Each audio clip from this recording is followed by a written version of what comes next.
Hello, and welcome to Outnumbered the podcast. I'm Audrey. And I'm Bonnie. We are experienced moms to a combined total of 19 children. In our weekly episodes, we explore relatable topics using our perspectives of humor and chaos. Tune in for advice and encouragement to gain more joy in your parenting journey.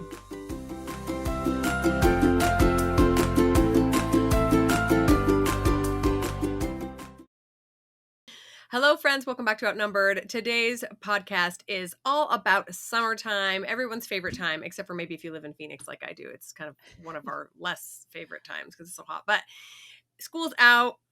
Kids are ready to have fun. Families are ready to bond and do fun things together. So today we're going to talk about how to make our summers a little bit more educational. So to bring in just some good old-fashioned learning into our vacations or staycations or our just being bored at home time during the summer. All right, we can't wait to share this one with you because this is really kind of what a lot of the philosophy behind homeschooling is, thinking outside the box. So we're excited to share with you, even those of you who don't homeschool and you're looking for extra ways to get your kids caught up during the summer. This is a really cool opportunity.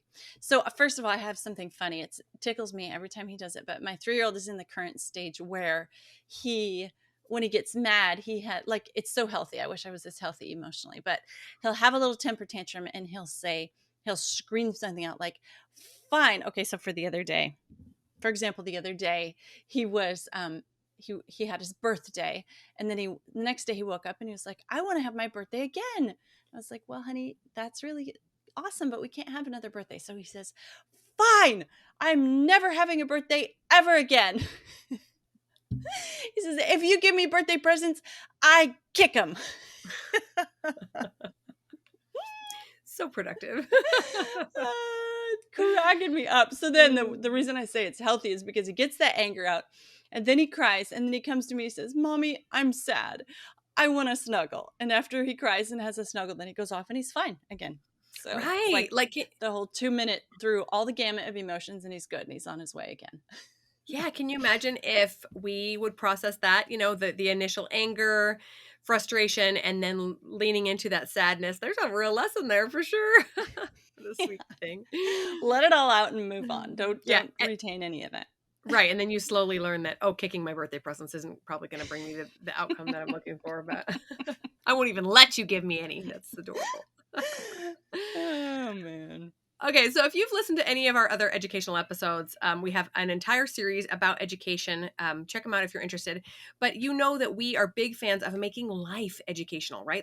Education is not just like this one thing we do sometimes and then we come home and play, right? Education should be what our children's childhood is full of, right? So today we're going to talk about how to make the most of these summer months. Now, a quick side note, I recently read the book Outliers by Malcolm Gladwell, fascinating book. And one of the things he talks about, so the concept of outliers means that some people in society are just way outside of the norm. Really, I mean, he specializes in talking about those who exceed the norm, like are especially brilliant or genius or talented or whatever. But the converse is also true. So he says that, many of us realize that Asian cultures tend to be very brilliant, very smart, have a great work ethic when it comes to education. And he kind of dives into that. And one of the big reasons is that they don't have summer breaks. And so while our children are off playing at the local pool and dinking around all day long, these cultures are keeping their kids in school and educating all day long. So just a little side note that sometimes summer break that we just crave that release for so badly can do our kids a disservice if all we do is let them rot their brains. So there's the premise of this episode. All right. So first of all, we're going to talk about making the most of a vacation away from home. Because when people plan summers, that's usually the first thing on their mind is how can we get out of here and go have some fun? But we will also list later on in the episode ways for making a break at home just as beneficial. So kids need new and different stimuli all the time. Like if you watch a toddler, if you go out to the store, they come back with new vocab and new experiences and their brain is constantly developing and new stimuli makes it happen quicker, right? So going on vacation is just naturally more educational than staying within the same walls of their home that they're used to. Yes, that is so true. It's almost like they are so excited about something new and different because they know how healthy it's going to be for them to grow and change and expand. But you guys, let's first of all lower our expectations of what vacation means, right? It doesn't have to be an all-inclusive Hawaiian resort. It can be something really cheap. As big families here, we haven't done those, all-inclusive Hawaiian resorts. Those Someday, are- maybe someday, yeah. when my kids all pay for themselves. Oh, right. So we can have something close, we can have something free, we can have a little road trip. And when I find it interesting because when we moved back to the Midwest from living on the West Coast, we saw everything as an opportunity, because it was new and different for our kids and they'd never been there before. And so, like, I guess the word is staycation, right?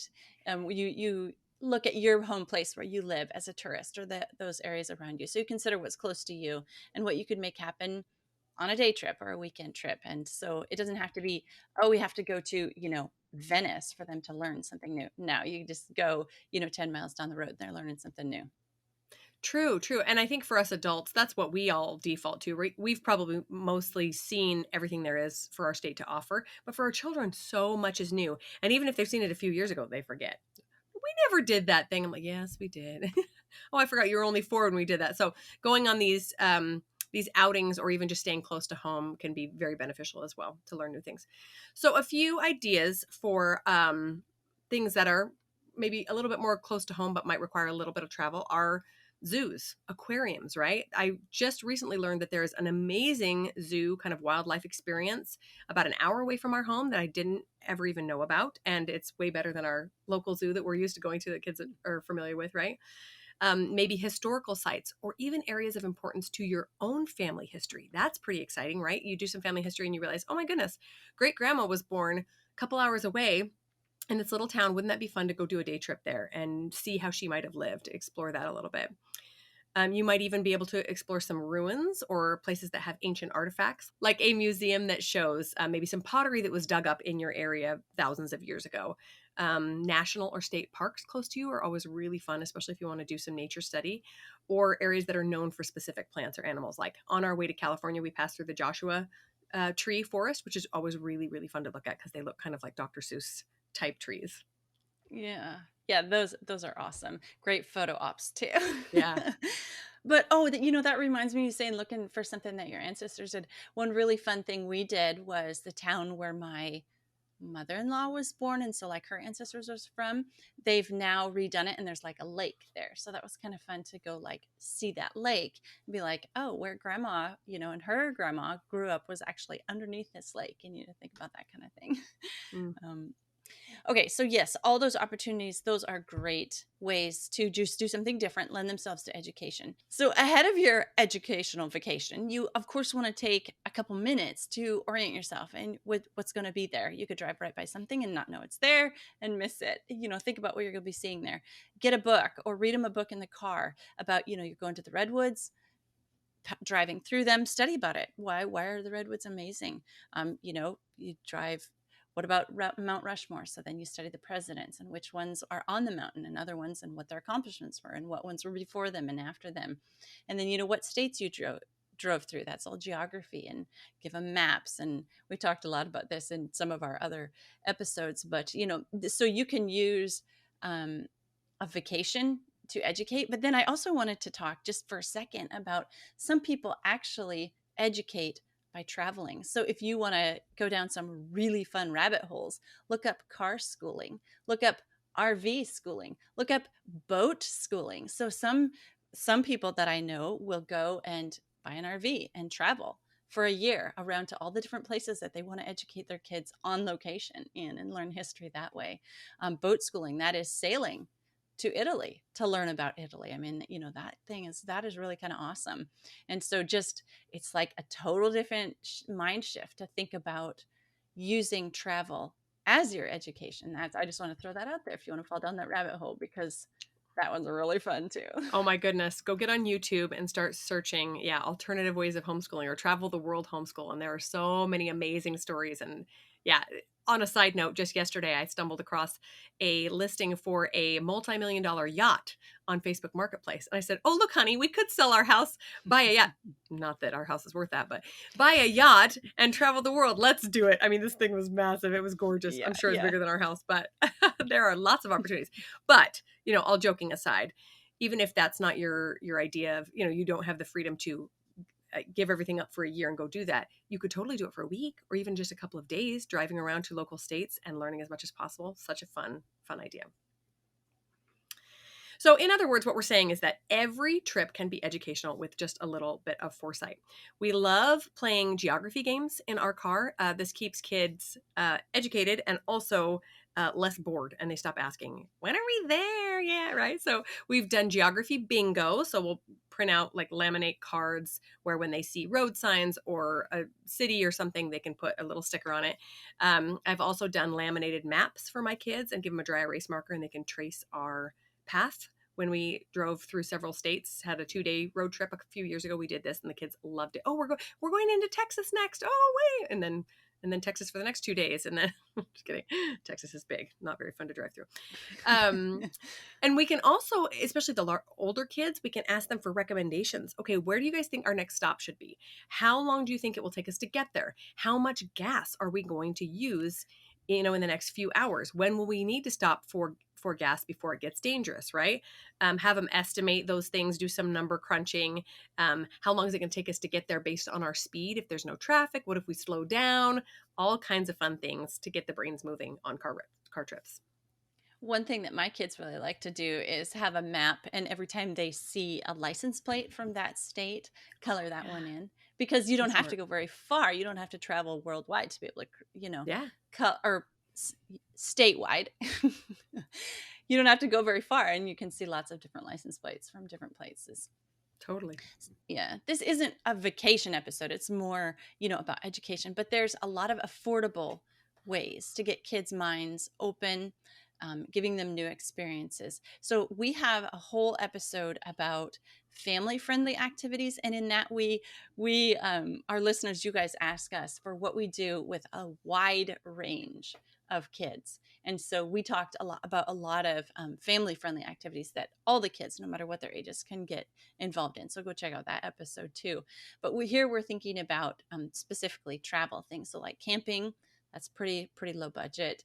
You can include some nature journaling. You can do all sorts of things. You can do tree rubbings and a leaf collection and all sorts of things like that.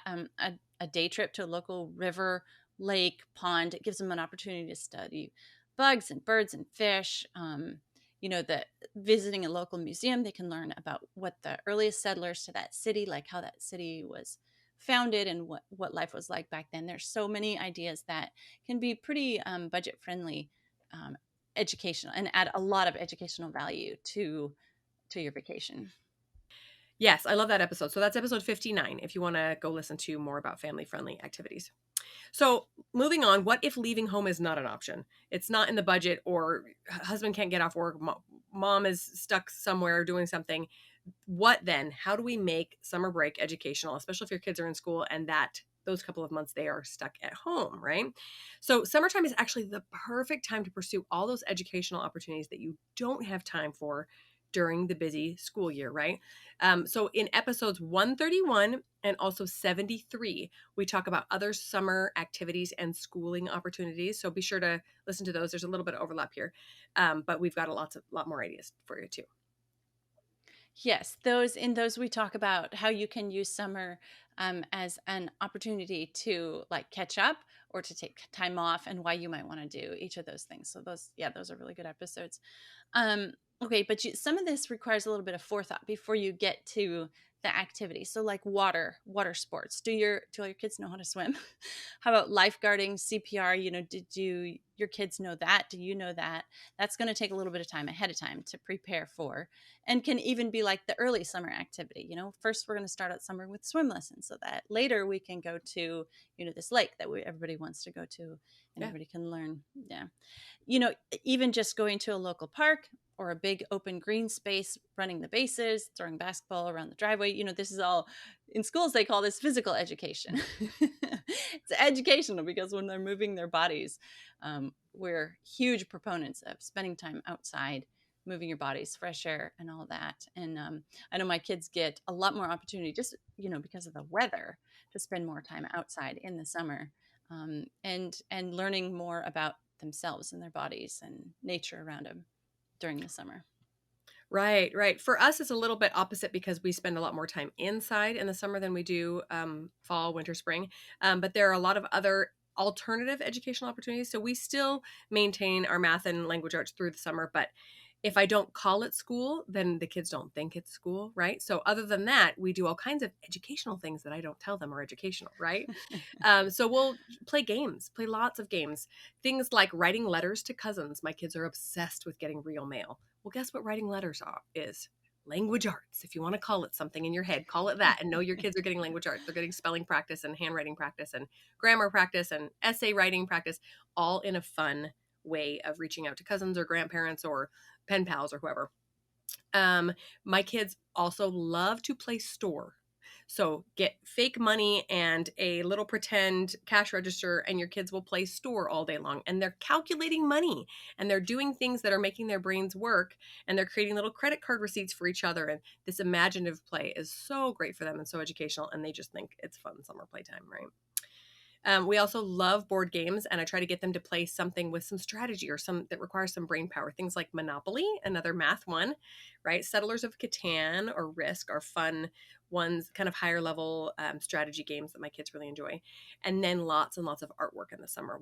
My kids would just do paint and Play-Doh and chalk pastel and drawing all day long if I let them, which we probably will have a few days like that. Sounds really great.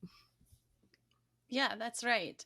My kids usually have an ongoing Monopoly marathon going on, and they set it up in one of their attics. Why, I don't know, because it's got to be so hot in there. But anyway, they have like this. Let's go play some more on our Monopoly game. Where the little kids can get into it. Smart. And one of my kids already mentioned to me, Mom, this summer I used to know my times tables really good, and I don't feel like I know them really good this anymore. Can we this summer get out those flashcards again, and I can brush up on them? How cool is Sure. that? Yeah. Yeah. Help Yes, yourself. my favorite child. We will do multiplication facts in summer. Yeah. You will, not me. I could brush up on mine too, now that we've mentioned Oh, that. yeah.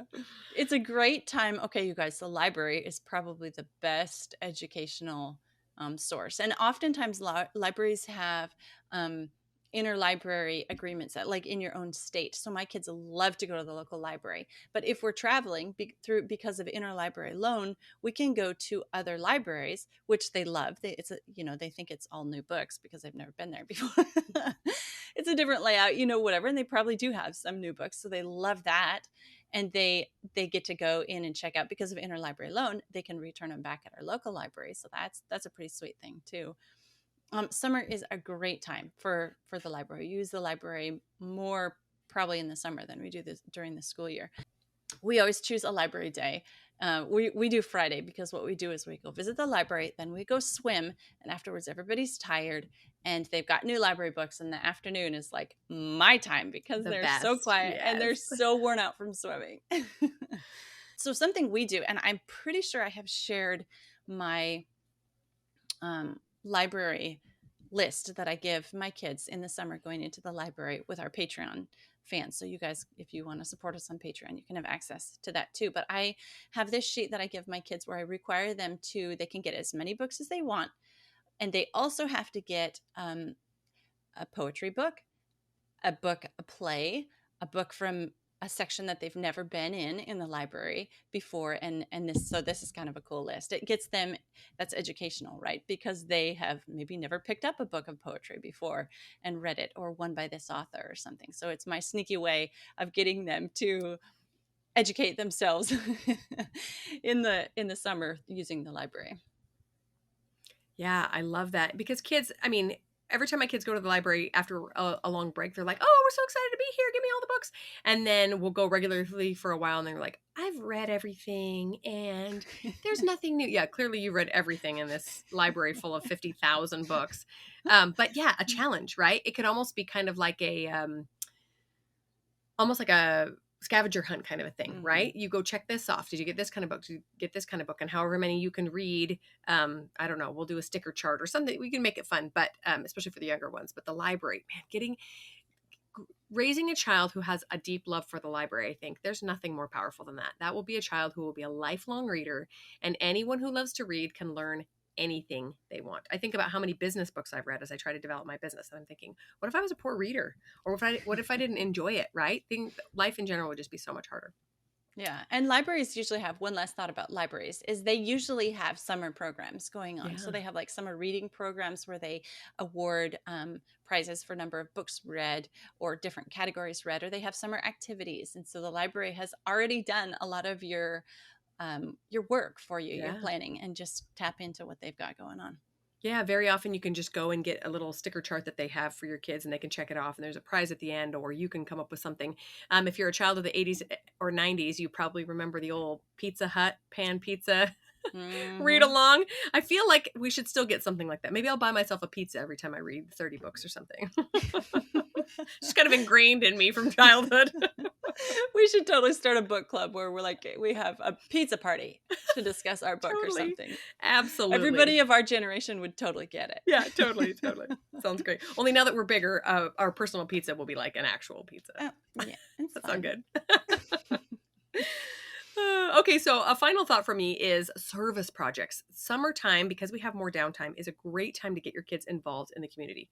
I know we both know just how hard it is to get little kids involved in doing something good, but there are teenagers home in the summer as well. So maybe you can take your 10-year-old down to the soup kitchen to help pack lunches for the homeless while a teenager watches your little ones. Or maybe there's something you can bring home. I remember working with a shelter a few years ago that had lots of single moms and moms with babies coming to them, so expectant moms. And so they were always throwing baby showers for these homeless moms that they were trying to get back on their feet. So that was a fun activity we got to do. We got to kind of prepare a little baby shower in a box and get all the decorations and fun things. So there are so many resources out there. A great website we've shared before is justserve.org. We'll link that.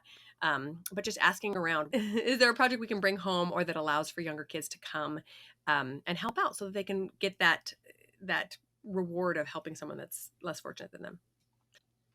Yes, another thing that I wanted to mention for summer is it's a great time to do a deep dive on one topic because you have time and you don't feel like you have to be fitting everything in. So one unit study, this is usually called unit studies, that we do is like gardening in the summer. And so my kids always beg for their own little plot. And then in fact, I'll probably share with our Patreon supporters either this month or next month the garden unit study that I made up. And it's like, you can dive so deep into the world of plants and gardening and all that.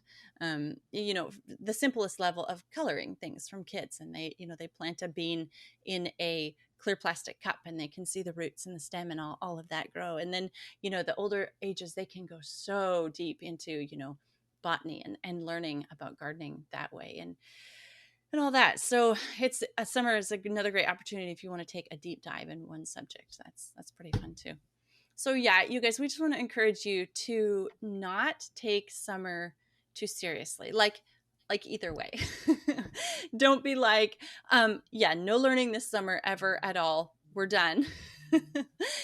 But also not make see everything that like wait, okay, we're going to be educational this summer and like ruin the fun vacation because it has to be educational. Absolutely. Uh, so just don't err on either side. Make it educational but fun. Yeah, I think one of the biggest disservices we do to our children is by even calling things educational, because then it separates that thing from the rest of life. And education is not something separate. It's how we learn and how we grow, right? And wouldn't it be boring if we never learned anything new and if we never grew? And so by just calling it life, right? We go to the library because that's what we do. And we learn how to swim and we learn about dinosaurs and we, play store and do math games and all these things. If that's just the life and the household that your kids grow up in, then they will naturally be curious about life. I think when we pull them out of school at the end of summer and say, all right, free for all, we're never doing anything hard at all, then that gets old real quick too, right? Have you guys ever just sat on the couch for like 2 days straight, let alone a week or 2 weeks? It gets Yeah. old really fast, and your brain craves some sort of development, some sort of growth. So yeah, that good middle ground. I love that. Yeah, Ev- my kids at the end of the school year, they're always like counting down the days to the vacation. And then at the end of summer, they're always counting down the days until they get to start school again because they're yes. just tired of the lack of structure. I think that's totally normal. I'm definitely counting down at the end of summer, and my kids are home with me all the time, but I just need I need more structure. We do lose some things during the summertime. But finally, I think that getting in this habit of everyday learning helps kids' brains become more finely tuned to the world around them, right? Instead of ignoring things, they pay better attention, right? Because you went on that camping vacation and gave them nature journals and they walked around looking at all the bugs. And now they're more curious about the bugs in your own yard. Or, oh, these are like the birds we saw on our road trip. Or, oh my goodness, did you see that Florida license plate? We saw a ton of those when we were driving towards Florida. Just to pay better attention to what's around them, right? And wake up a little bit. That's how brains grow and learn. And it's just such a fascinating process to watch it happen. It happens so naturally in those early years. The trick is to keep it going, right? When our kids get to be 8, 9, 10, and then into their teens. Okay, everybody, I'm Audrey. And I'm Bonnie, and we're Outnumbered. Thanks for listening, friends. Click the link in the show notes to subscribe to our email and never miss another episode. Show us some love by leaving a review on iTunes or sharing the podcast with a friend. Thanks for all your support. We'll talk to you next week.